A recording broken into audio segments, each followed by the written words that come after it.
السلام علیکم ناظرین، سلامتی ہو آپ پر جہاں بھی آپ ہوں۔ کیلنڈر پر آج تاریخ ہے 3 محرم الحرام، انگریزی تاریخ 2 اگست ہے۔ اپنے میزبان راہی حجازی سے عالمی خبریں سنیے۔ ایمن الظواہری افغانستان میں امریکی ڈرون حملے میں ہلاک۔ امریکی صدر نے تصدیق کی ہے کہ افغانستان میں ایک امریکی ڈرون حملے میں القاعدہ کے سربراہ ایمن الظواہری ہلاک ہو گئے ہیں۔ انہیں CIA نے افغانستان کے دارالحکومت کابل میں ایک ڈرون حملے میں نشانہ بنایا۔ صدر جو بائیڈن نے ایک مختصر خطاب میں بتایا کہ ایمن الظواہری 11 ستمبر کے حملوں کی منصوبہ بندی میں بھی شامل تھے اور وہ اسامہ بن لادن کے نمبر 2 تھے۔ ان کا کہنا تھا کہ وہ کئی دہائیوں تک امریکیوں کے خلاف ہونے والی کارروائیوں میں شامل تھے۔ صدر جو بائیڈن نے اپنے خطاب میں کہا کہ ہم یہ واضح کرنا چاہتے ہیں کہ کچھ فرق نہیں کتنا بھی وقت لگے، آپ جہاں بھی چھپے ہوں، اگر آپ ہمارے لوگوں کے لیے خطرہ ہیں تو آپ جہاں بھی ہوں گے امریکہ آپ کا پتہ چلائے گا اور آپ کو وہاں سے نکالے گا۔ ان کا کہنا تھا کہ ایمن الظواہری کس جگہ پر موجود ہیں اس بارے میں پتہ لگایا گیا اور میں نے اس آپریشن کی اجازت دی۔ انہوں نے تصدیق کی کہ یہ آپریشن کابل میں ہوا تھا، تاہم ان کا دعویٰ تھا کہ اس کارروائی میں نہ کوئی سویلین ہلاکت ہوئی اور نہ ہی ایمن الظواہری کے خاندان کا کوئی فرد مارا گیا۔ امریکی حکام کا کہنا ہے کہ ایمن الظواہری کو جب ڈرون حملے میں نشانہ بنایا گیا تو وہ کابل میں اپنے گھر کی بالکونی میں کھڑے تھے۔ حکام کا کہنا ہے کہ ان کے اہل خانہ اسی گھر میں موجود تھے، تاہم وہ حملے میں محفوظ رہے۔ خیال رہے کہ اسامہ بن لادن کی سن 2011 میں ہلاکت کے بعد ایمن الظواہری نے القاعدہ کی قیادت سنبھالی تھی۔ دوسری جانب افغانستان میں طالبان ترجمان نے کہا ہے کہ اتوار کو کابل کے رہائشی علاقے شیرپور میں امریکہ نے ڈرون حملہ کیا۔ اپنی ٹویٹ میں طالبان ترجمان ذبیح اللہ مجاہد نے بتایا کہ ابتدا میں اس واقعے کی نوعیت معلوم نہیں تھی، پھر سیکیورٹی اور انٹیلیجنس ایجنسیز کی تحقیقات سے پتہ چلا کہ یہ ڈرون حملہ تھا۔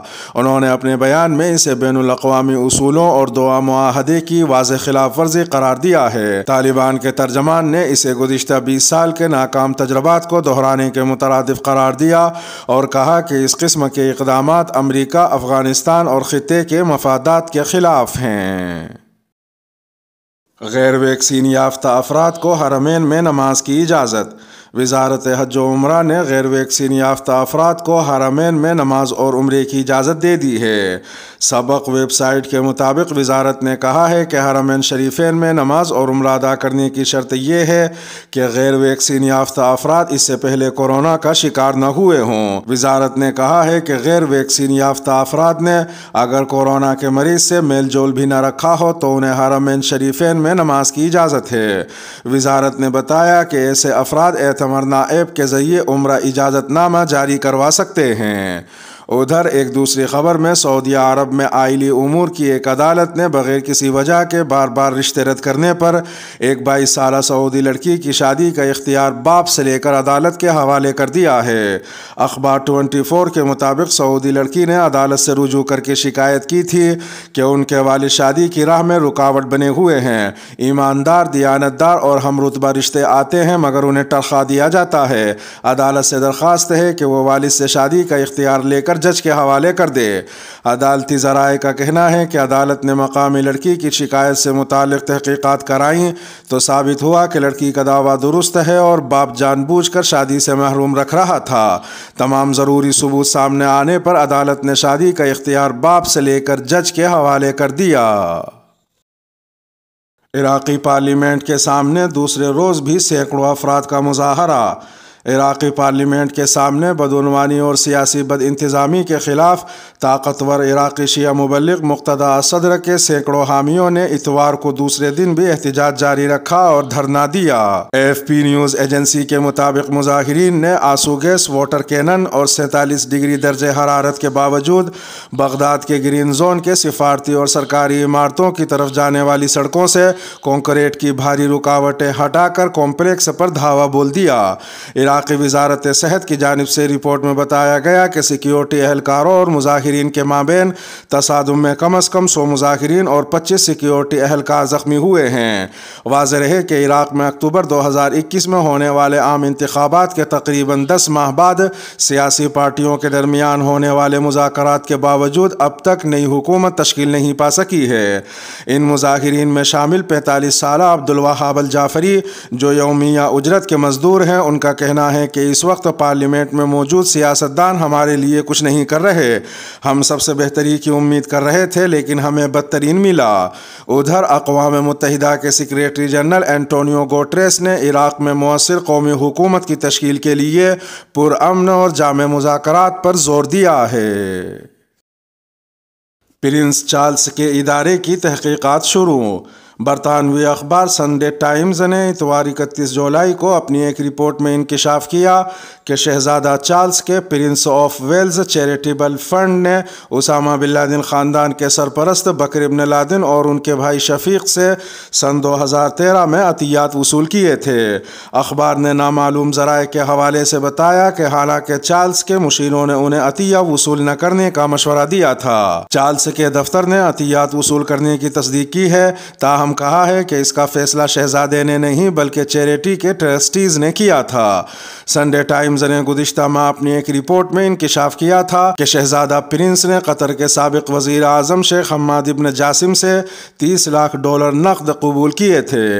ادھر ایک دوسری خبر میں پی ٹی آئی کے چیئرمین عمران خان کے چیف آف اسٹاف شہباز گل نے پاکستان کے سابق وزیر اعظم شاہد خاقان عباسی پر الزام عائد کیا ہے کہ انہوں نے ایک بھارتی کمپنی سے اس وقت رشوت وصول کی تھی جب وہ مسلم لیگ نون کے سپریمو نواز شریف کی کابینہ میں وزیر پیٹرولیم تھے۔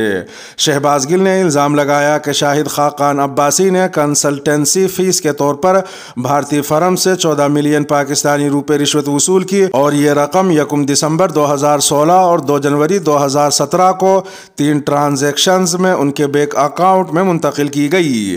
ادھر شہباز گل کے الزامات کا جواب دیتے ہوئے شاہد خاقان عباسی نے پی ٹی آئی رہنما کو چیلنج کیا ہے کہ اگر ان کے پاس ثبوت موجود ہیں تو وہ معاملہ عدالت میں لے جائیں۔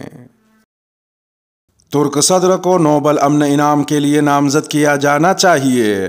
یوکرینی اناج برآمد کرنے کے معاہدے پر ترک صدر کی کوششوں کا حوالہ دیتے ہوئے امریکہ کے سابق انڈر سیکریٹری ڈیفنس کا کہنا تھا کہ ترک صدر رجب طیب اردوغان کا نام نوبل امن انعام کے لیے نامزد کیا جانا چاہیے۔ امریکہ کے سابق انڈر سیکریٹری ڈیفنس ڈوئے زخیم نے ایک نیوز ویب سائٹ کے لیے ایک مضمون لکھا ترکیے کے اردوغان کی فتح، جس میں انہوں نے نوبل انعام کا ذکر کیا۔ ان کا کہنا تھا کہ صدر اردوغان کی تعریف کرتے ہوئے صرف غیر متوقع کا لفظ استعمال کرنا کافی نہیں ہوگا۔ انہوں نے مزید کہا کہ یہ معاہدہ لفظی طور پر زندگی بچانے کے مترادف ہے۔ ان کا یہ بھی کہنا تھا کہ اس میں کوئی شک نہیں کہ اناج کا معاہدہ ترک صدر کے لیے ایک بڑی فتح کی نمائندگی کرتا ہے۔ واضح رہے کہ ترکیہ، اقوام متحدہ، روس اور یوکرین نے گزشتہ ہفتے استنبول میں ایک معاہدے پر دستخط کیے تھے تاکہ یوکرین کی 3 بندرگاہوں کو دوبارہ کھول دیا جائے جو کہ روس اور یوکرین جنگ کی وجہ سے مہینوں سے پھنسے ہوئے اناج کی برآمدات کو روکے ہوئے ہے۔ ادھر ایک دوسری خبر میں ترکیے کی ایک عدالت کی جانب سے سرکاری ملازمین کے لیے ہر روز شیو کرنے والا حکم نامہ منسوخ کر دیا گیا ہے۔ عدالت کی جانب سے ہر روز شیو کرنے والے حکم نامے کی اس منسوخی کا اعلامیہ بھی جاری کیا گیا ہے۔ یہ اعلامیہ ترکیے کی قانون ساز اسمبلی کے ڈیٹا بیس پر موجود ہے۔ مبصرین کا کہنا ہے کہ عدالت کی جانب سے ہر روز شیو کرنے والے حکم نامے کو منسوخ کرنے کے بعد اب ترک سرکاری ملازمین کے لیے داڑھی بڑھانا ممکن ہو گیا ہے۔ صلاحیت موجود ہے مگر ایٹم بم بنانے کا ارادہ نہیں رکھتے۔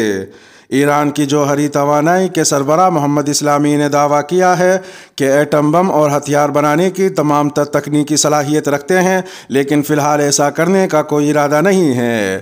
ایرانی جوہری ادارے کے سربراہ کا یہ بیان ایسے وقت میں سامنے آیا ہے جب عالمی جوہری معاہدے میں ایران کی دوبارہ شمولیت کے لیے ویانا میں دیگر عالمی قوتوں کے ساتھ مذاکرات جاری ہیں۔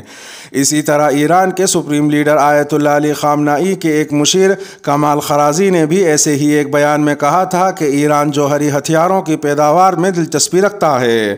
واضح ہے کہ ایران فی الوقت 60% یورینیم افزودہ کر رہا ہے اور اس میں اضافے کے لیے متحرک ہے، تاہم ہمیشہ ایٹمی ہتھیاروں کی تیاری کی ایران تردید کرتا آیا ہے۔ ادھر ایک دوسری خبر میں میانمار میں جمہوری حکومت کا تختہ الٹ کر اقتدار پر قابض ہونے والی فوجی قیادت نے ایمرجنسی کی میعاد ختم ہونے پر مزید 6 ماہ کی توسیع کر دی ہے۔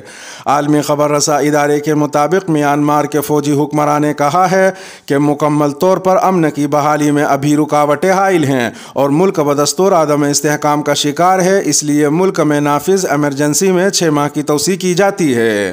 واضح رہے کہ میانمار میں فوجی قیادت کے سربراہ نے گزشتہ برس فروری میں اقتدار پر قبضہ کر کے ملک میں ایمرجنسی نافذ کر دی تھی اور حکمراں آنگ سان سوچی کو گرفتار کر لیا تھا۔ حال ہی میں ایک رکن اسمبلی سمیت جمہوریت کے علمبردار کارکن اور دیگر 4 افراد کو پھانسی بھی دے دی گئی ہے۔ اس کے ساتھ ہی ویڈیو کا اختتام ہوا۔ چینل پر تازہ اپلوڈ کی جانے والی ویڈیو آپ کی اسکرین پر نمودار ہو رہی ہوں گی۔ یہ ویڈیو آپ کی نظر سے اگر نہ گزری ہوں تو ان کو بھی ملاحظہ فرما سکتے ہیں۔